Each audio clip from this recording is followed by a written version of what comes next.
আসসালামু আলাইকুম। আমরা তড়িৎচুম্বক আবেশ এবং পরিবর্তী প্রবাহ এই চ্যাপ্টারের আজকে লেকচার 2 করব। তো দেখো, আমরা গতদিন তড়িৎচুম্বক আবেশ কি এটা জানছিলাম, আবেশক কাকে বলে এটা জানছিলাম, তাই না? এবং তড়িৎচুম্বক আবেশ রিলেটেড আরও অন্যান্য টপিক পড়ছিলাম। আজকে হচ্ছে তড়িৎ ফ্লাক্স পড়ব। খেয়াল করো, তড়িৎ ফ্লাক্স কি জিনিস। আমরা স্থির তড়িৎ অধ্যায়ে তড়িৎ ফ্লাক্স পড়ছিলাম, তাই না? আর আজকে পড়বো কি বলতো, চুম্বক ফ্লাক্স।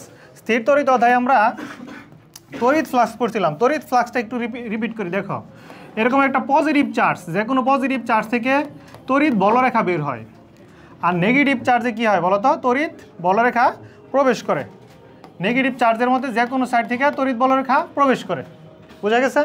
এখন এই যে পজিটিভ চার্জ থেকে তড়িৎ বলরেখা প্রবেশ বের হয়, নেগেটিভ চার্জ থেকে প্রবেশ করে, এই বলরেখার সামনে আমরা যদি লম্বভাবে একটা ক্ষেত্রফল চিন্তা করি, এই ক্ষেত্রফলের মধ্যে যতগুলো বলরেখা প্রবেশ করে ওই বলরেখার পরিমাণকে কী বলে? তড়িৎ ফ্লাক্স।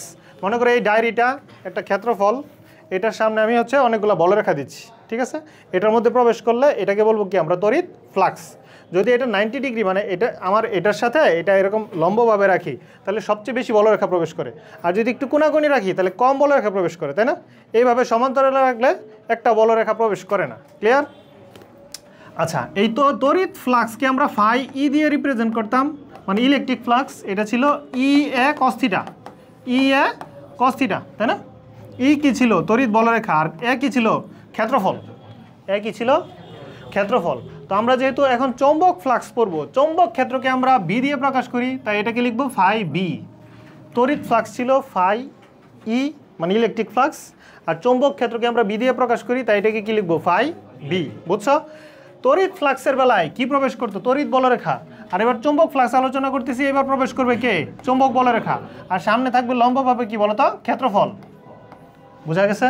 এই যে চৌম্বক বলরেখা যে বের হচ্ছে, এটা নিশ্চয়ই কোনো একটা চুম্বক দণ্ড থেকে আসতেছে। তো এখানে একটা চুম্বক দণ্ড আঁকায় নিলাম। বুঝছো? আচ্ছা বলো, ক্ষেত্রফল কি রাশি? স্কেলার রাশি না ভেক্টর রাশি? ক্ষেত্রফল ভেক্টর রাশি, তাই না? ক্ষেত্রফলের ডিরেকশন কোন দিকে? আমরা ভেক্টর অধ্যায়ে পড়ছিলাম যে এরকম পি কিউ যদি দুইটা বাহু দুইটা ভেক্টর হয়, তাহলে এদের ক্রস গুণ করলে কি পাওয়া যায়? সামুদ্রিকের ক্ষেত্রফল। পি ক্রস কিউ কি নির্দেশ করে? সামুদ্রিকের ক্ষেত্রফল। এবং ক্রস গুণনের গুণফল ভেক্টর রাশি। ক্রস গুণনের গুণফল কি রাশি? তাই ক্ষেত্রফল কি রাশি? ভেক্টর রাশি। বুঝছো? ক্রস গুণনের গুণফল কোন দিকে কাজ করে? ম্যাক্সওয়েলের স্ক্রু সূত্র অনুযায়ী এটা লম্ব বরাবর। তার মানে এই সামুদ্রিকের ক্ষেত্রফল, এটা ডিরেকশন হচ্ছে লম্ব বরাবর। বুঝছো? তাহলে এই যে এই ডায়েরিটা যদি আমি কল্পনা করি, এই ডায়েরির ক্ষেত্রফল ভেক্টর রাশি, এটার দিক কোন দিকে? এই দিকে। এই ডায়েরি ওই দিকে ঘোরানো থাকলে ক্ষেত্রফল হচ্ছে ওই দিকে। বোঝা গেছে? বুঝছো? আচ্ছা, তাহলে এই যে চৌম্বক ফ্লাক্স, এটা সংজ্ঞা কী হবে? কোনো একটা চৌম্বক ক্ষেত্রে লম্বভাবে স্থাপিত তল এর ভিতর দিয়া যে পরিমাণ চৌম্বক বলরেখা প্রবেশ করে তাকে কি বলবো? চৌম্বক ফ্লাক্স। এই ফিগারটা তুলো আর সংজ্ঞা লিখো। এটা হচ্ছে লম্বভাবে স্থাপিত তল।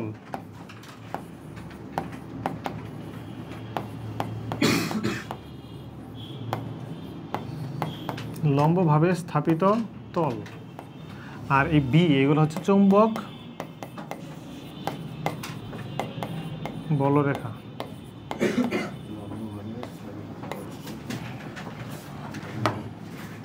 তাহলে এটা সংজ্ঞা লেখা। চৌম্বক ক্ষেত্রে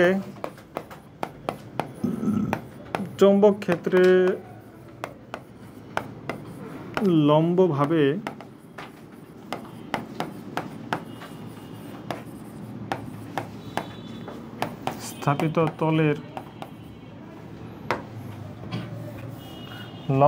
স্থাপিত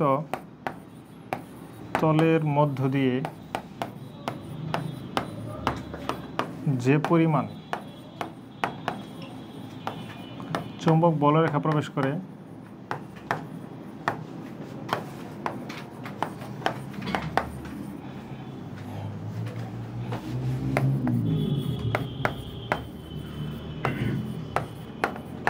তাকে চৌম্বক ফ্লাক্স বলে।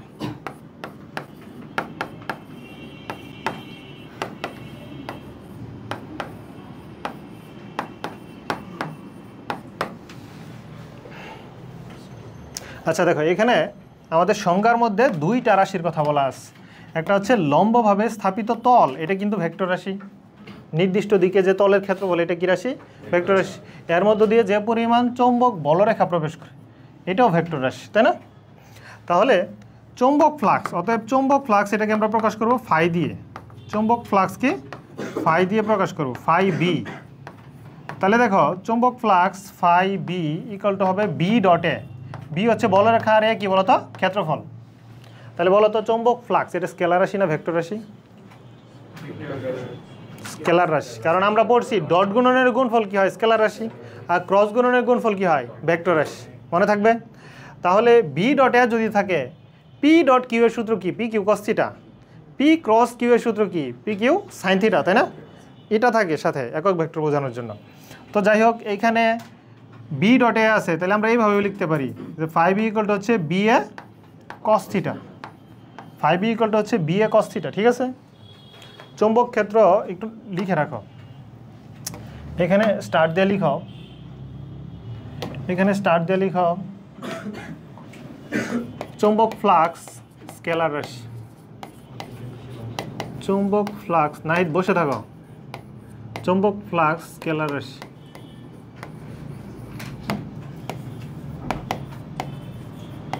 দেখো এটার ইউনিট কি একটু চিন্তা করো। চৌম্বক ফ্লাক্সের ইউনিট, চৌম্বক ফ্লাক্সের ইউনিট কি খেয়াল করো। আমরা চৌম্বক ক্ষেত্রের ইউনিট কি পড়ছিলাম? টেসলা। চৌম্বক ক্ষেত্রের ইউনিট কি ছিল? টেসলা। ক্ষেত্রফলের ইউনিট কি? মিটার স্কয়ার, তাই না? চৌম্বক ক্ষেত্রের ইউনিট কি ছিল? টেসলা। তো এটার ইউনিট হবে টেসলা। এই যে টেসলা বি, চৌম্বক ক্ষেত্রের ইউনিট হচ্ছে টেসলা ইন্টু কি বলো তো? ক্ষেত্রফলের ইউনিট মিটার স্কয়ার, ঠিক আছে? বা চৌম্বক ক্ষেত্রে আরও একটা একক ছিল না? গাউস। আর একটা একক কি ছিল? গাউস। বা লিখো বা গাউস মিটার স্কয়ার।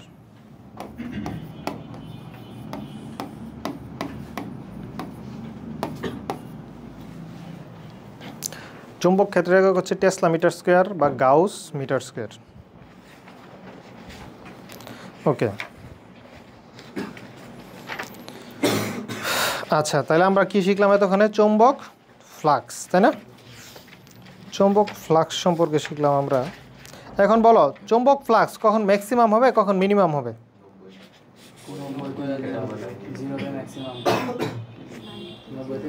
আচ্ছা, এই দেখো টেসলা মিটার, এটার আরও একটা নাম আছে, এটাকে একসাথে ওয়েবার বলে। কি বলে? এই টেসলা মিটারকে একসাথে কি বলে? ওয়েবার। বাংলায় লিখে রাখো, ওয়েবার।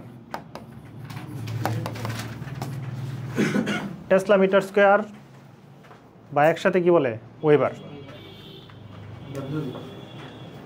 আচ্ছা দেখো, এখানে যে আমরা থিটা লিখলাম, বলো তো এই থিটা কার কার মাঝখানে কোণ? না, এইখানে চৌম্বক বলরেখার ডিরেকশন কোন দিকে? আমার চৌম্বক আবির, এই যে চৌম্বক বলরেখা, মনে করো এই তলের মধ্যে চৌম্বক বলরেখা প্রবেশ করতেছে। বোর্ডে তাকাও, তলের মধ্যে চৌম্বক বলরেখা প্রবেশ করতেছে। তাহলে অ্যাঙ্গেল কি কোনটার সাথে নিব? তলের সাথে নিব না এটার সাথে? না, আমরা একটু আগে বললাম না যে ক্ষেত্রফল, ক্ষেত্রফল ভেক্টর রাশি। ক্ষেত্রফল কি রাশি? ক্ষেত্রফল ভেক্টর রাশি। ক্ষেত্রফলের দিক কোন দিকে? এটার সাথে লম্ব বরাবর। ক্ষেত্রফলের নিজস্ব দিক কোন দিকে? এটার সাথে। এখন যদি আমি বলরেখা এই দিক দিয়ে দিই, তাহলে বলরেখা এই দিক দিয়ে দিলে এইটার সাথে এটার কোণ কত? 0 ডিগ্রি বা 180 ডিগ্রি, ঠিক আছে? তাহলে অ্যাঙ্গেল কিভাবে নিব? মনে করো এটা ক্ষেত্রফল, এই দিকে বলরেখা প্রবেশ করতেছে, এই তলের সাথে কোণ হবে না। কোণ হবে কার সাথে? এইটার অবিলম্ব, কারণ ক্ষেত্রফল বা তল কি? ভেক্টর রাশি। এইটার দিক হচ্ছে অবিলম্ব বরাবর, এইটার দিকের সাথে আমার বলরেখার দিক নিব, এর মধ্যবর্তী কোণ, ঠিক আছে? বুঝছো? তাহলে এই যে থিটা, এই থিটাটা হচ্ছে তল, এই তলের অবিলম্বের সাথে বলরেখার মধ্যবর্তী কোণ, ঠিক আছে? এখন তোমরা তলের অবিলম্ব বরাবর একটা কিছু একটা আঁকায় নাও। এই যে তল, এটা হচ্ছে তলের অবিলম্ব, এইদিকে একটু ডট ডট দিয়ে নাও। এই তলের অবিলম্বের সাথে এটা কোণ, ঠিক আছে? এখানে লিখে রাখো, এটা হচ্ছে তলের অবিলম্ব, তলের অভিলম্ব। তাহলে এখানে একটু সাইড নোটে লিখো, এখানে থিটা হলো,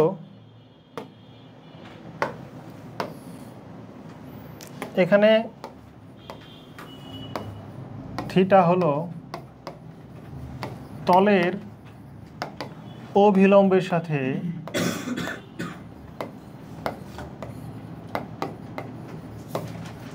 চৌম্বক বলরেখার উৎপন্ন কোণ।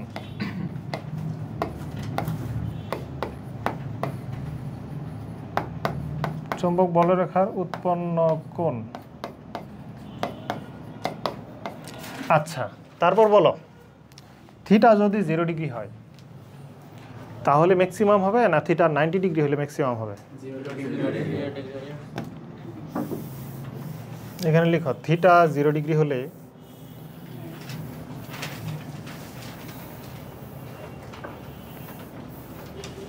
থিটা 0 ডিগ্রি হলে ফাই বি চৌম্বক ফ্লাক্স হবে বি এ কস 0 ডিগ্রি। কস 0 এর মান কত? 1, তার মানে বি এ। আবার থিটা 90 ডিগ্রি হলে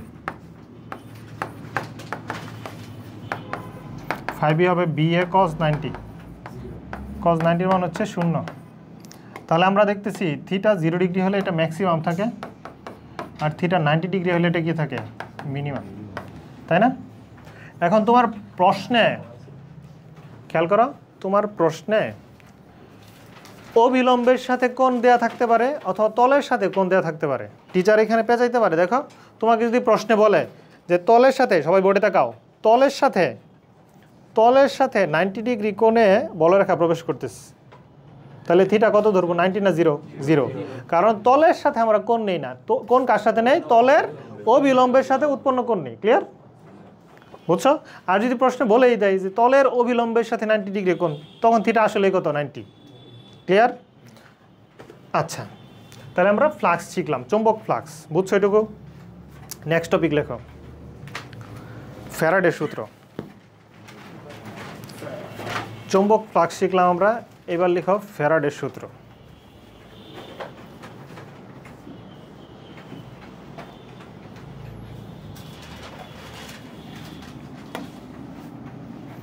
আমাদের পরের টপিক হচ্ছে ফ্যারাডের সূত্র।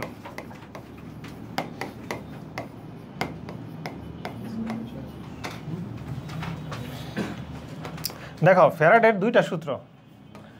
বিজ্ঞানী মাইকেল ফ্যারাডে, উনি হচ্ছে তড়িৎ চৌম্বক আবেশ। আমরা এই চ্যাপ্টারের শুরু থেকে মেইনলি কি নিয়ে পড়াশোনা করতেছি? তড়িৎ চৌম্বক আবেশ, তাই না? মানে কুণ্ডলীর ভিতরে চৌম্বক দণ্ড গতিশীল হলে আমরা কি পাই? তড়িৎ প্রবাহ পাই বা তড়িৎ চালক শক্তি পাই, তাই না? বোঝা গেছে? তড়িৎ প্রবাহ বা কি পাই? তড়িৎ চালক শক্তি। এইটা নিয়ে বিজ্ঞানী মাইকেল ফ্যারাড উনি হচ্ছে দুইটা সূত্র দিচ্ছে। ঠিক আছে, প্রথম সূত্রটা লিখো। ফ্যারাডের দুইটা সূত্র। প্রথম সূত্র, এটা শুধু বিবৃতি আছে, এটার কোনো গাণিতিক রূপ নাই। ফ্যারাডের দুইটা সূত্র, এটার হচ্ছে প্রথম সূত্রটা লিখো। যখন কোনো বদ্ধ কুণ্ডলীর মধ্য দিয়ে অতিক্রান্ত চৌম্বক ফ্লাক্সের পরিবর্তন ঘটে, যখন কোনো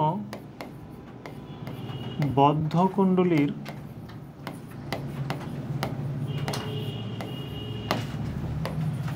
মধ্য দিয়ে অতিক্রান্ত চৌম্বক ফ্লাক্সের পরিবর্তন ঘটে,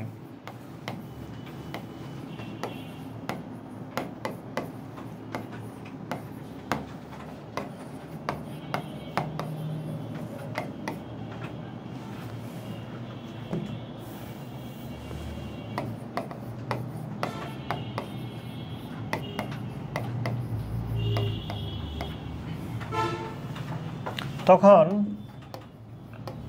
বদ্ধ কুণ্ডলীতে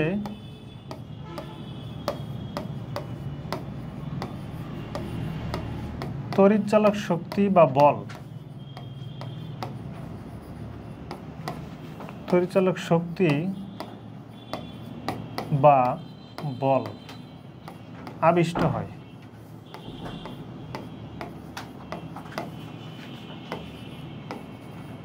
তড়িৎচালক শক্তি বা বল আবিষ্ট হয়।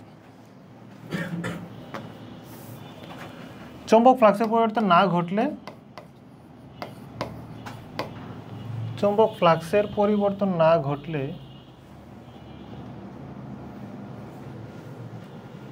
আবিষ্ট তড়িৎচালক শক্তি আর থাকে না। তার মানে যতক্ষণ চৌম্বক ফ্লাক্সের পরিবর্তন ঘটে ততক্ষণ, যতক্ষণ চৌম্বক ফ্লাক্সের পরিবর্তন ঘটে ততক্ষণ তড়িৎচালক শক্তি আবিষ্ট হয়। যতক্ষণ চৌম্বক ফ্লাক্সের পরিবর্তন ঘটে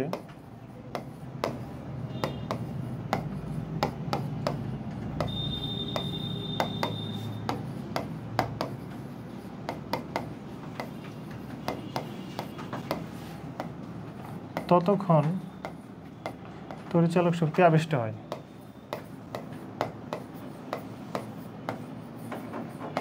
চালক শক্তি আবিষ্ট হয় বা স্থায়ী হয়।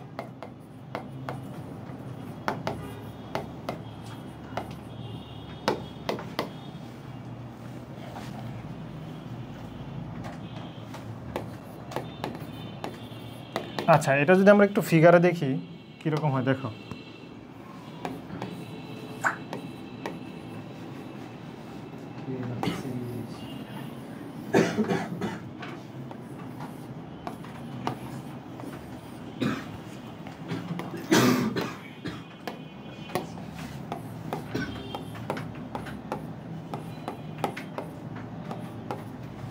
সবাই একটু থামো তো, লেখা থামাও সবাই, সবাই একটু লেখা থামাও। এইটা একটা বদ্ধ কুণ্ডলী, এটা হচ্ছে একটা বদ্ধ কুণ্ডলী, একটা পরিবাহী নিছি, এটাকে আমি পেঁচা কি বানাইছি, কুণ্ডলী বা কয়েল বানাইছি। ক্লিয়ার? এই বদ্ধ কুণ্ডলীর সামনে একটা চুম্বক দণ্ড রাখছি। তাহলে চুম্বক দণ্ডের মাঝখানে যেগুলো বের হইতেছে এগুলো কি চুম্বক বলরেখা, তাই না? বেরো থেকে কি বের হয়? চুম্বক। এই যে চুম্বক বলরেখা, এইটার সামনে যদি একটা কুণ্ডলী চিন্তা করি, মানে এই কুণ্ডলীটা কি একটা ক্ষেত্রফল আছে, এখানে কি কুণ্ডলী থাকলে এটার মধ্যে কি আছে, একটা ক্ষেত্রফল আছে না? এই যে মনে করো এরকম যদি কুণ্ডলী থাকে, এই যে এরকম কুণ্ডলী, তার দিয়ে পেঁচা এরকম কুণ্ডলী বানাইছি, ঠিক আছে? এটার সামনে যদি এরকম একটা চুম্বক দণ্ড রাখি, তাহলে এটার মাথা থেকে যে চুম্বক বলরেখা বের হবে, মেরু থেকে চুম্বক বলরেখা বের হয়ে এটার মধ্যে প্রবেশ করবে, ঠিক আছে? তখন আমরা কী পাবো? চুম্বক ফ্লাক্স। কী পাবো? ক্ষেত্রফলের মধ্যে দিয়ে যত বেশি বলরেখা যায় চুম্বক ফ্লাক্স তত বেশি হয়। তার মানে এই যে বি, চুম্বক বলরেখা বি যদি যায় আমরা কী পাবো? চুম্বক ফ্লাক্স, ঠিক আছে? তো বিজ্ঞানী মাইকেল ফ্যারাড উনি বলছে কোনো বদ্ধ কুণ্ডলীর মধ্য দিয়ে অতিক্রান্ত চুম্বক ফ্লাক্সের পরিবর্তন ঘটে। যখন পরিবর্তন ঘটে মানে এইটা যদি এখানে থামানো থাকে, মনে করে এই দণ্ডটা এখানে থামানো আছে, তাহলে এটার ভিতরে যদি 50টা বলরেখা প্রবেশ করে, চুম্বক ফ্লাক্সের মান কত? 50। তাহলে থেমে থাকলে হবে না।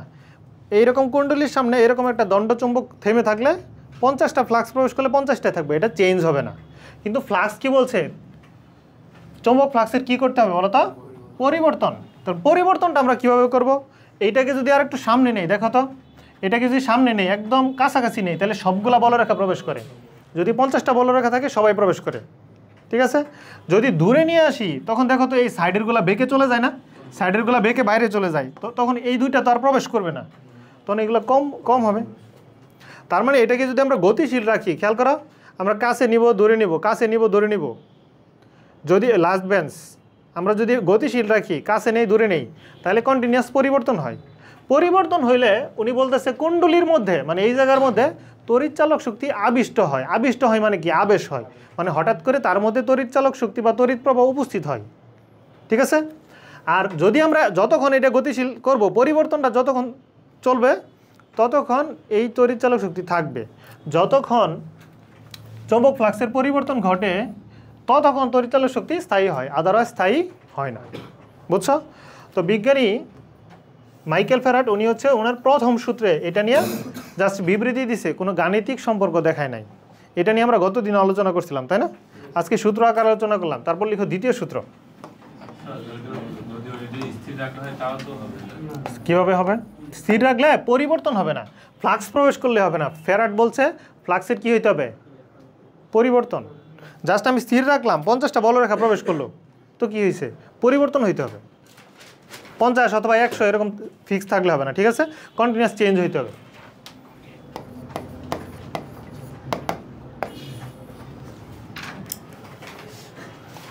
চেঞ্জ হইতে হবে। লিখো দ্বিতীয় সূত্র।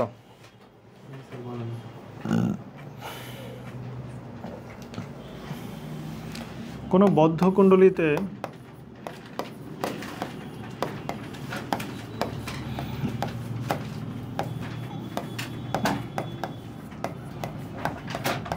তড়িৎচালক শক্তি বা বলের মান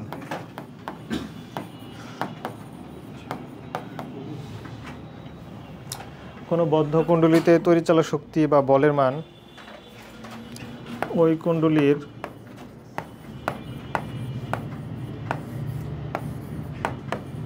মধ্য দিয়ে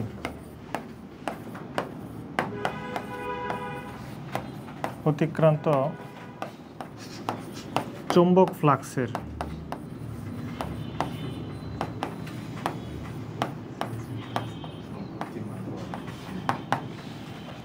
এই হাসাহাসি কিসের? চৌম্বক ফ্লাক্সের পরিবর্তনের হারে ঋণাত্মক মানের সমানুপাতিক।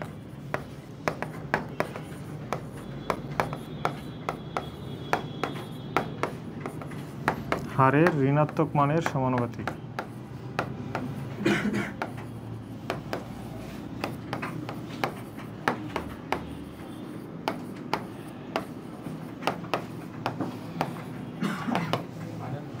তোমাদের প্রথমটা লেখা হয়ে গেছে না? সবার ক্লিয়ার না? দ্বিতীয়টা আমি একটু বুঝাইনি, পরে লিখো। সবাই লেখা থামাও, দ্বিতীয়টা একটু আলোচনা করি। দ্বিতীয়টা একটু আলোচনা করে পরে লিখো। সাইডে পরে সরতেছি, দাঁড়াও। হ্যাঁ দেখো, দ্বিতীয় সূত্রে বিজ্ঞানী মাইকেল ফ্যারাড কি বলছে? উনি বলছে বদ্ধ কুণ্ডলিতে তড়িৎচালক বলের মান বা তড়িৎচালক বল বা শক্তি, এখানে দুইটা রাশির কথা বলা আছে, তড়িৎচালক বল বা কি শক্তি। ঠিক আছে, এই যে তড়িৎচালক বল বা শক্তি, এইটার মান কিসের সমানুপাতিক বলো তো? তড়িৎচালক বল বা শক্তির মান ওই কুণ্ডলীর মধ্য দিয়ে অতিক্রান্ত চৌম্বক ফ্লাক্সের পরিবর্তনের হারের ঋণাত্মক মানের সমানুপাতিক। আমি এই চারটা জায়গায় মার্ক করছি না, তোমরাও মার্ক করবা। ঠিক আছে, এখানে দেখো একটা বিষয়, তড়িৎচালক বল বা শক্তির মান বলছে অ্যাজ ইউজুয়াল বলের একক কি নিউটন, শক্তির একক কি জুল। অ্যাজ ইউজুয়াল বল আর শক্তি আলাদা রাশি, দুটো একই রাশি না, কিন্তু তড়িৎচালক বল আর তড়িৎচালক শক্তি কি একই রাশি। তড়িৎচালক বল আর তড়িৎচালক শক্তি কি একই রাশি। তড়িৎচালক বল বা তড়িৎচালক শক্তিকে ই দিয়ে প্রকাশ করে। ঠিক আছে, আমরা ওই যে পড়ছি না ভি ইকুয়াল টু আইআর, ওহমের সূত্র। তড়িৎচালক শক্তির ক্ষেত্রে ই ইকুয়াল কি আইআর, আমরা চলতড়িৎ অধ্যায়ে আলোচনা করছি। তড়িৎচালক শক্তির একক কি ভোল্ট, মনে আছে না? এইটাকে ইংলিশ ক্যাপিটাল লেটার ই দিয়ে প্রকাশ করে অথবা গ্রিক ক্যাপিটাল লেটার এপসাইলন দিয়ে প্রকাশ করে। এই যে এটা হচ্ছে স্মল লেটার এপসাইলন আর এটা কি ক্যাপিটাল লেটার, এটা হচ্ছে স্মল লেটার ই, এটা কি ক্যাপিটাল লেটার ই, বুঝছো? তো যাই হোক, এই দেখো তাহলে তড়িৎচালক শক্তি বা বল এটাকে আমরা কি দিয়ে প্রকাশ করব? ই। ঠিক আছে, এপসাইলন অথবা কি ই, তোমার ইচ্ছা যে কোনো একটা দিয়ে প্রকাশ করতেই পারো। তারপর বলছে ওই কুণ্ডলীর মধ্য দিয়ে চৌম্বক ফ্লাক্সের পরিবর্তনের বা চৌম্বক ফ্লাক্সের পরিবর্তনের হারে ঋণাত্মক মানের সমানুপাতিক। আমরা একটু আগে দেখলাম চৌম্বক ফ্লাক্স মানে এই চুম্বক দণ্ড যখন গতিশীল হয় তখন চৌম্বক ফ্লাক্সের পরিবর্তন হয়, তাই না? চৌম্বক ফ্লাক্সের পরিবর্তন হয়, কখনো 50 কখনো 30 এরকম হয়। তো চৌম্বক ফ্লাক্সের যদি পরিবর্তন চিন্তা করি, চৌম্বক ফ্লাক্স হচ্ছে ফাই, তাহলে চৌম্বক ফ্লাক্সের পরিবর্তন কী হবে? ডি ফাই, তাই না? চৌম্বক ফ্লাক্স যদি ফাই হয়, চৌম্বক ফ্লাক্সের পরিবর্তন কি হবে? D phi. এইটার আবার পরিবর্তনের হার বোঝানোর জন্য আমি কি দিব? ডিটি, ডি ফাই বাই কি দিব? ডিটি। এটা ঋণাত্মক মানের সমানুপাতিক, বোঝা গেছে? তাহলে পুরোটা আমি লিখতেছি, দেখো যে তড়িৎচালক শক্তি বা বলের মান, এই যে তড়িৎচালক শক্তি বা বলের মান এপসাইলন, এটা হচ্ছে চৌম্বক ফ্লাক্সের পরিবর্তনের হারের, চৌম্বক ফ্লাক্স হচ্ছে ফাই, এর পরিবর্তন হচ্ছে ডি ফাই, পরিবর্তনের হার ডি ফাই বাই কত? ডি টি, এর ঋণাত্মক মানের সমানুপাতিক। তাহলে এখানে আমরা সমানুপাতিক নিব, তাই না? কী নিব বলো তো? সমানুপাতিক নিব। তাহলে একসাথে যদি সমানুপাতিক নেই,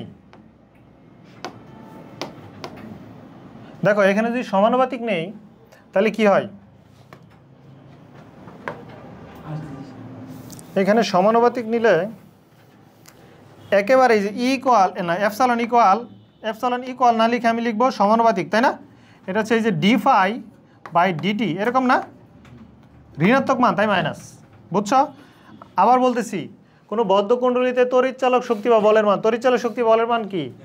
এপসাইলন। এটা হচ্ছে চৌম্বক ফ্লাক্সের পরিবর্তনের হার, এই যে চৌম্বক ফ্লাক্স ডি ফাই, চৌম্বক ফ্লাক্সের পরিবর্তনের হার কি? D phi by dt. এটা ঋণাত্মক মান হচ্ছে মাইনাস, এর সমানুপাতিক। ঠিক আছে, তুলো এটুকু। আচ্ছা দেখো, এইটা হচ্ছে ফ্যারাডের প্রথম সূত্র। এখন এই সমানুপাতিক চিহ্ন আছে, এই সমানুপাতিক যদি তুলতে চাই, খেয়াল করো, এই সমানুপাতিক তুলতে গেলে এই যে এপসাইলন ইকুয়াল, এখানে সমানুপাতিক ধ্রুবক হচ্ছে এন, সমানুপাতিক ধ্রুবক কি? এন। তাহলে এই যে minus N into d phi by dt, এই এন হচ্ছে পাক সংখ্যা, মনে রাখবা এন হচ্ছে কি? পাক সংখ্যা। এই যে আমাদের কুণ্ডলীর পাক সংখ্যা যত বেশি হবে, এখানে আবিষ্ট তড়িৎচালক শক্তি বা তড়িৎচালক বল তত বেশি হবে। ঠিক আছে, এখানে যদি 5টা পাকের জন্য যে পরিমাণ এনার্জি পাবো তড়িৎচালক বল পাবো, তড়িৎচালক শক্তি পাবো, 10টা পাকের জন্য নিশ্চিত কি তার চেয়ে বেশি পাবো। ঠিক আছে, তাহলে আমরা এখন পর্যন্ত কয়টা ফর্মুলা শিখলাম?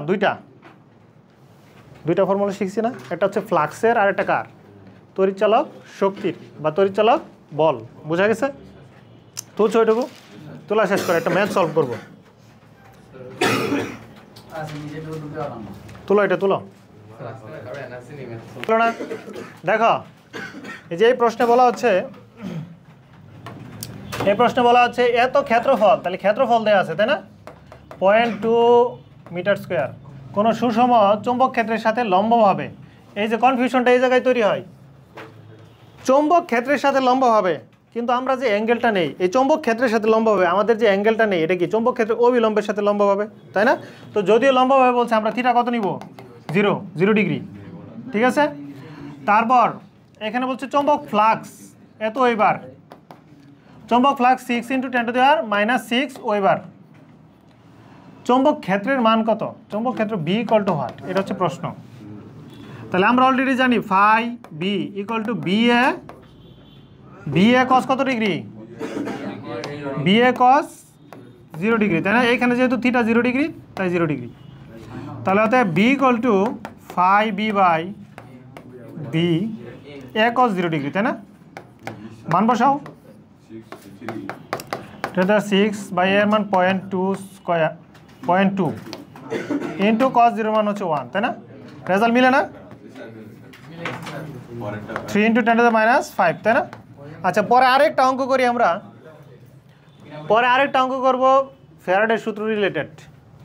দেখো পরের অঙ্কে বলা হচ্ছে কোনো চুম্বক মেরুর এক স্থান থেকে অন্য স্থানে এত পাকের, তাহলে কি দেওয়া আছে? পাক সংখ্যা n হচ্ছে কি?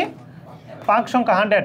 কুণ্ডলী কি এত সেকেন্ডে, তাহলে এটা সময়ের মান, সময়ের ক্ষুদ্র মান, তাই আমরা ডিটি নিলাম 0.04 সেকেন্ড। এতে চুম্বক ফ্লাক্স এত থেকে এত পরিবর্তন হয়, তাহলে এটা কিসের মান? দুইটা ফ্লাক্স না? দুইটা ফ্লাক্স, তাই আমরা এখানে ফ্লাক্সের পরিবর্তন নিব, যেহেতু আমাদের ফর্মুলায় পরিবর্তন লাগে। এটা হচ্ছে 30 × 10⁻⁵ মাইনাস, তাহলে 28, তাই না? × 10⁻⁵। হ্যাঁ সময়, হ্যাঁ ক্ষুদ্র সময় ব্যবধান, এখানে ক্ষুদ্র, তাই ডিটি নিচ্ছি আমরা। এই চাইছে তড়িৎচালক বল, তাহলে তড়িৎচালক বলের মান। এখানে একটা প্রশ্ন আছে, এই যে আমরা মাইনাস ইউজ করি, মাইনাস দ্বারা দিক বোঝায়, আমাদের ফর্মুলাতে যে মাইনাস দ্বারা দিক বোঝায়। ঠিক আছে, অঙ্কের রেজাল্টে মাইনাস দেওয়ার দরকার নাই, তাহলে -n × dφ/dt মান বসাও তো মিলে কিনা দেখি। এখানে 100 × 28 × 10⁻⁵/dt 0.04, তাহলে 0.7 ভোল্ট আসে। 0.7 ভোল্ট। একটু হোমওয়ার্ক লিখো। শিটের টাইপ 1, ম্যাথ টাইপ 1 আর 2।